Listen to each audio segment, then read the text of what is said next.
Hello and welcome to Mind and Money Show, where we talk all things mindset, money management and our entrepreneurial journey.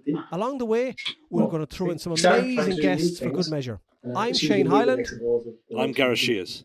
This show is going to change your life and teach you skills. Welcome everyone, live watch your language. for the first time ever now. So it's podcasting, YouTubing and live all the time. Yeah, we're live on YouTube live as well.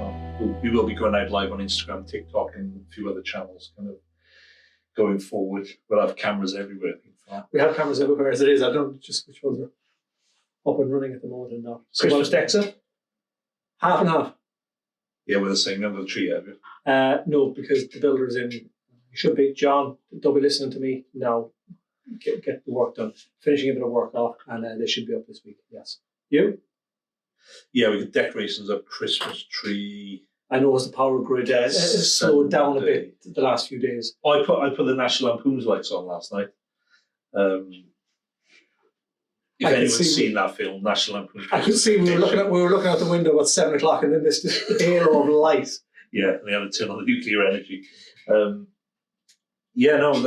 lights worked. We didn't have one out, which I was quite surprised by. It's gone all the way through the winter, and we didn't have one light there because I ain't getting up there on a ladder this year. It's a long way up. Look, I'm not sure. We talked about this some weeks ago because you were busy last week, or I did it myself. Was I busy last week? You were away last week. I was away. Yeah. But there's a massive thing at the moment I think people are almost acting, is it like an ostrich and putting their head in the sand and forgetting that there is this, call it the cost of living crisis. You know? Well, that's what we hear in the papers, isn't it? It's a cost of living crisis, isn't it? But it's not. But it's not. We have a different view on that. And I think the vast majority of people have it. There are certain people that it will affect. Let's not worry about that. Yeah. There are certain people that it is hand to mouth, week to week, and they're the unfortunate. But I do believe, I think you're the same way, it's a cost of lifestyle crisis that people are unwilling to give up certain things to counteract other aspects of their life or their future selves. It is, because we're living in this world now. We have fast food, fast fashion.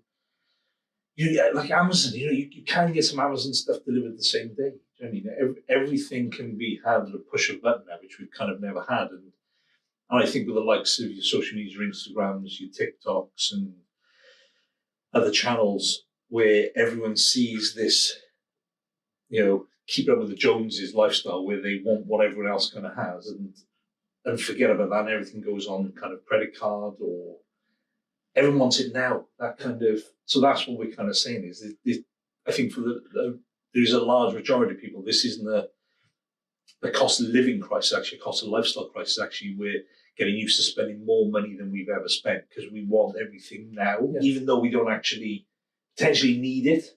It's the fear of missing out, isn't it? It's the FOMO, yeah. Do you know the big thing? I don't know, was it one of the online papers here in Wales the weekend, or last week, did I read that there was some younger people, I don't know, it was male, female, or whatever, in their... I class myself as young, though. So yeah. What's younger? Younger than us, in their 20s, that were saving for a house deposit. Yeah. And all of a sudden, last week, all the talk was World Cup here in Wales, England. And from what I understand, they basically don't want to fear missing out, and got their house deposit they were saving, went over to Doha. And you kind of think, honestly, wow. Wow. Okay. So what was more important to them? At that moment in time, the fear of missing out was being there with their friends. I also read somewhere else where this guy said he wanted to go because all of his friends were there. Another Welsh guy, his partner said, don't go. His employer said, you better be working Monday. And he went. And I don't know what happened after that. And as it's an online paper, I'm not sure if those two were examples or just, some sort of story made up. But it is the fear of missing out. Everyone wants, and you touched on it earlier, the convenience. We all know that to walk around a shop to get a litre of milk, which is walking distance, is £1.20. But if you go to one of the big Tesco's or one of those places, it might be £1. But there's a 20% convenience tax to have that there and then. Yeah. And people don't want to wait for the future. And there is a behaviour or a habit where I think a previous generation would, I'm going to use it because I don't like using the word save, but save, cash-based, invest, longer term, but they would save for a new dishwasher, a new Hoover, a new TV. And they were the small things. Everything now is immediate. Buy now, start paying in 6 months, 0% interest. There is debt building up, even though some of it might be 0% debt. It's still, everything has to be done now. Because there was that big phase, wasn't there, of people taking payday loans and all that. So that seems to have died a bit of a death now, I think. But and I think that's a lot to do with the effect that was having on people's credit and get mortgage and so on forth. But there's one I've spoken about before is you can actually now get, I think it's your Deliveroo or your Uber Eats, and you can pay on finance for it. No, I'm serious. I like Klarna. Is it Klarna? I think is the. I think you get 3 months or 4 month payments. What, to pay a £15 bill for? Yeah, 100%. So what they're saying is, if you want to have that family kind of meal via Uber Eats or Deliveroo, it's one of those. I think it might be Deliveroo. You can still treat your family, but then you can pay it over the next 3 months with credit. But it's not cheap anymore. You would always think anything. In the past, anything is cheap. And eating unhealthy is cheaper than eating healthier. You go now and try and get some cotton chips in a chip shop. Jeez, you're looking at £7, £8, £9 a pot. Oh yeah, everything is gone. 100%. Yeah, it is that. The cost of all of that. But then you go to the likes of. I was in Iceland on the weekend, as you know, and I managed to pick up the same ingredients virtually you could have for a Christmas dinner for less than 40 quid. I kind of did like an accidental trial run. It wasn't my kind of plan really. But like we have some of our food from the butchers for Christmas, and you do the same, don't you? And then the rest of our stuff comes from M&S. But let's come back to convenience. It's a very good point, because I was going to bring up today. I know it's going to surprise everyone that this hair is naturally, down like that, but I do use a bit of hair gel. A bit? Yeah. Brill cream? No. Brill cream. So, they get it delivered by the tank load. But again, it's the convenience. And only because I'm noticing the cost of things in one shop that is of an orange nature and begins with an S, it was £5 for this tub of hair gel. In another shop, which was, where were we in the last day? Home Bargain or Poundland or one of these things, it was £4. It's 20% less if you shop around. And it comes back to, if I spent £5 each month on that, and I saved 20% over the course of the year, I'm saving £12 on one item. Now, if you start multiplying that by 3, 4, 5, 10 items and saving 10, 20, 30%, or if you've done that over the course of a year, I'm adamant you would save £400, £500, £600, £700 on all the things that you spend. So we come back to cost of living, cost of lifestyle, and convenience. And I think you can change, you can save for the future, you can invest for the future. You just have to make changes, change habits, behaviours, and be willing to do a bit of work to save some money on the cost of everything.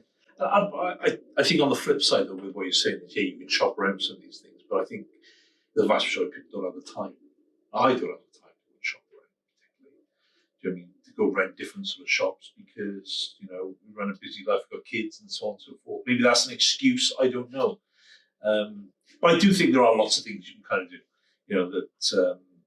that means you can save a lot of money. But I think it just comes back to all you hear in the press, this cost of living crisis, fuel bills going up and so on. And I know we can't really control that so much, but we've been in such a luxury position where fuel's been cheap, food's been cheap, interest rates have been low, inflation's been low.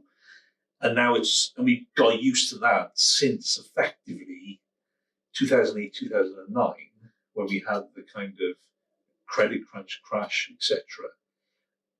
We got so used to those good times. And since then, there's been things become more available: fast fashion, fast food, your likes of Deliveroo, your Uber Eats, all these things we can kind of do. Like I can imagine there's people now who take Uber taxis where probably originally they would have walked or got a bus. Yeah. And albeit Uber can be cheaper at certain times, certainly not as cheap as a bus or walking. Yeah. So I think we've just taken the fact that we've all had this excess money, and now we all spend right up to what we're earning. The Uber thing is spot on, because I was in Poundland or something the weekend. We were buying colouring books, and I bought shopping some great. We go to bargain. If you boys want to sponsor this, by all means. But it comes back to COVID, and during COVID had an impact on how we spend. And I'm not talking about just buying things, but you got rid of your Apple Watch because it was almost you could see what was happening, but also it was convenient. You go click. Now these are what I bought here in Poundland the weekend. I'm going to make a video of this here if anyone can see. It does say specimen on it. Here's loads of because someone might accidentally think these one-sided notes are real. There's nothing on that side. But you can see on there. Might have got away with it in a nightclub back in my whole point is, right, you go to a shop and now everyone says we're cashless society. And the shops are trying to make it cashless more and more. So you can either get your phone. That's so they can control with them. But you can control your phone on your phone or your watch. Now, if I gave somebody 40 quid like that and go, there you go. If you went into a shop and bought something and you gave them that and you got one of those fivers back, you go, Jesus, 35 quid.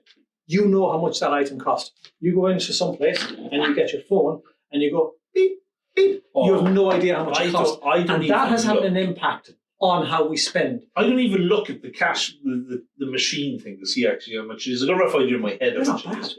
I suppose the fact it's a specimen on it doesn't help them. What, they're about half the size? They're all the same size, that's the funny thing. No, they're slightly smaller. I'll tell you what this. But you have a as they call it, wad of cash like that. You will look after that money and spend it wisely. Anyone who walks around with a wad of cash these days, you're going to wonder what they do for a living. Because people just don't have cash anymore. But we're going to this cashless society. And you don't look at your numbers. And we constantly talk about know your numbers. When you do something digitally, a digital number is a digital number. You can have £100, £1,000 or £100,000 in your bank account and you just spend. You have no idea how much money you're spending or what the balance is. But if you take £100 out or £50 out for the week or £40 and you buy all of your lunch, whatever else you want to spend, and that's it. I know you're going almost backwards and having a cash-based society rather than cashless. I think some people have to do it that way because that is the only way that you can track what you're spending, unless you are very, very good at looking at how much things cost, comparing them against somewhere else, and then just buying it. And we have got into that incorrect habit and incorrect behaviour of not giving a damn of what we spend, because this machine here doesn't tell you if you have enough money or not. It just, I could go into my overdraft, I might not. It doesn't matter. You always think you have money there. And so don't give me the usual rubbish of we can't afford to save, we can't afford to invest.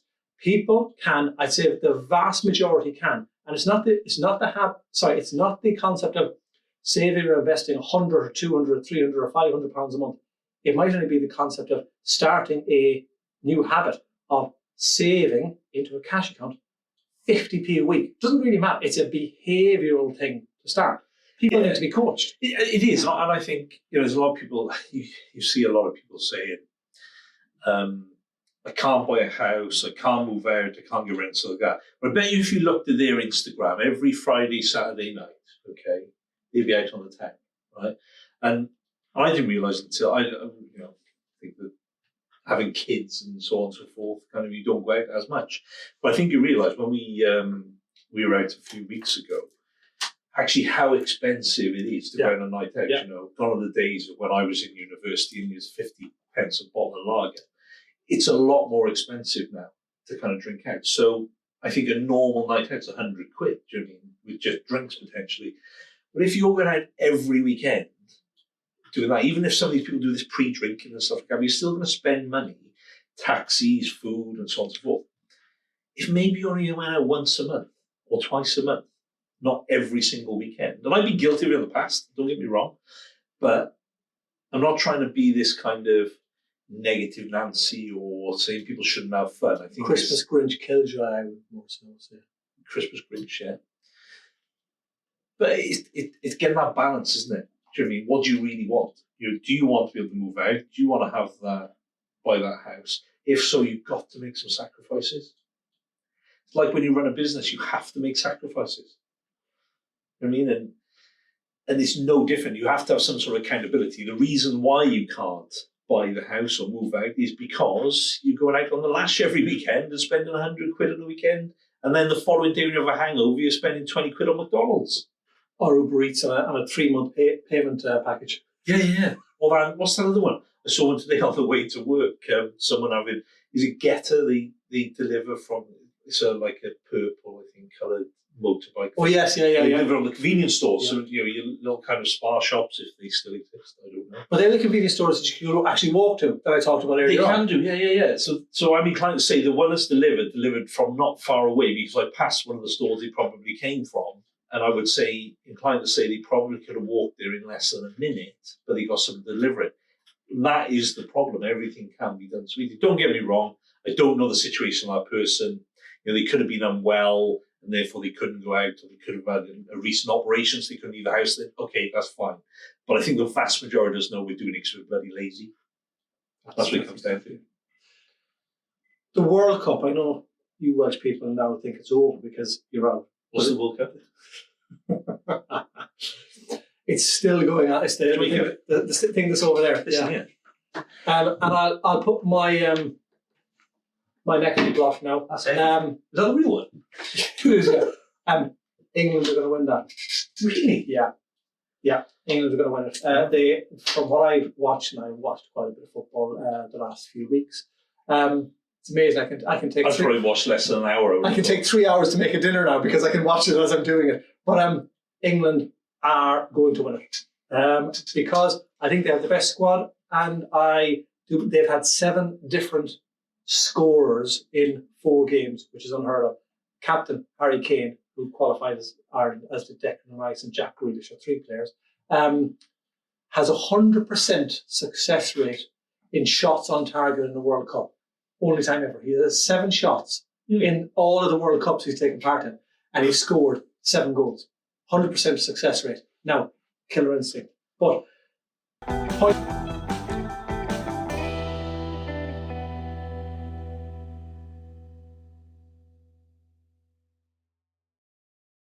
Thanks for listening, and if you enjoyed this episode, then please subscribe and remember to follow us on social media for more content like this.